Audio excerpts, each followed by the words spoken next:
আসসালামু আলাইকুম রহমতুল্লাহ। এ হচ্ছে জরুরি বিদ্যুৎ।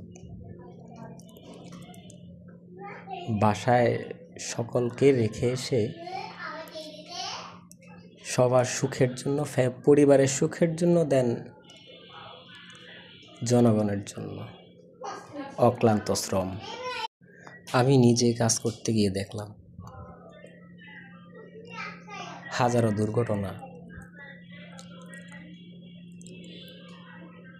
কীভাবে ঝুলে থাকে খাম্বার ভিতর একটা লাশ, নিথর দেহ। এত গুরুত্বপূর্ণ একটা সেক্টরে কাজ করার পরও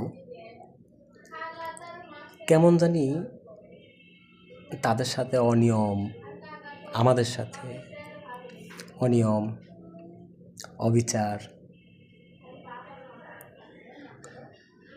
অফিসারদের কথা, চাকরির ভয়, সময় মতো বেতন না পাওয়া, এই হচ্ছে জরুরি বিদ্যুৎ ফেরিওয়ালা।